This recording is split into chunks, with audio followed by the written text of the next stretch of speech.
तर दादरमध्ये महानगर गॅस पाईपलाईनची गळती रोखण्यात अखेर यश आलेलं आहे। तासाभरानंतर अमर हिंद मंडळाजवळील गॅस पाईपलाईनची गळती रोखण्यात आली। पालिकेकडून झाडाचा बुंदा काढण्याचं काम सुरू होतं त्यावेळेला जेसीबीचा धक्का लागल्यानं पाईपलाईनला ही गळती सुरू झालेली होती। हे झाडाचं खोड या ठिकाणी आहे ते काढायचं काम चाललेलं होतं।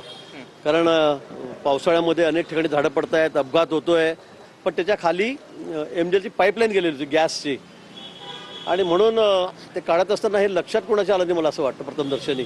आणि म्हणून त्यांनी जसं जेसीबी त्या ठिकाणी मारला त्या ठिकाणी तो पाईप लिकेज झाला आणि त्यातून खूप उंच गॅस त्या ठिकाणी आपण बघितला असेल, आपण केव्हापासून तासाभरापासून दाखवतात, तो त्या ठिकाणी उडाला। पण सुदैवाने बाजूलाच त्या ठिकाणी बेसची लाईन गेलेली आहे, त्याचंही वरचं कव्हर त्या ठिकाणी फाटलं आणि सुदैवाने म्हणेल मी की मोठी हानी किंवा मोठा अपघात होता होता या ठिकाणी वाचलेला आहे। वारंवार फोनवरती आम्ही चौकशी करत होतो, झाली आहे ती कोणी जाणून बुजून केले नाही। फांद्याचा मूळ काढताना ते जेसीबीने त्याच्यावरती थोडा आघात झाला, त्यामुळे ते गॅसचं पाईपलाईन फुटली किंवा काय झाली असेल।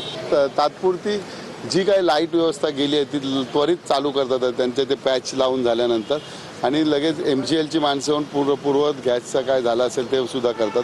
हे साधारण 2 ते 2.5 तासामध्ये पूर्ववत सेवा लोकांसाठी उपलब्ध होईल असं आश्वासन महानगरपालिका, BHT आणि MGLने दिले। तर नसरापूर प्रकरणामध्ये 100 पेक्षा जास्त साक्षीदार आहेत असं सरकारी वकिलांनी 82 साक्षीदार तपासण्याचा अर्ज कोर्टात सादर केला असं सरकारी वकिलांनी म्हटलेलं आहे। कोर्टानेही आमचा अर्ज मान्य केला आहे असं सरकारी वकिलांनी म्हटलं। उद्याही अनेक साक्षीदारांना कोर्टात आणलं जाईल असं सरकारी वकिलांनी सांगितलं।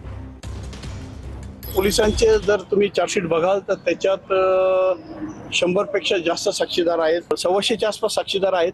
त्यातले 82 साक्षीदार तपासण्याचा आम्ही कोर्टासमोर अर्ज दिलेला आहे। यात कोर्टाने आदेश पण पारित केलेला आहे की आरोपीकडनं ज्या बाबी या स्पष्टपणे वादातीत नाही आहेत त्या त्यांनी जर मान्य केल्या तर यात पुरावा कटेल होऊ शकतो।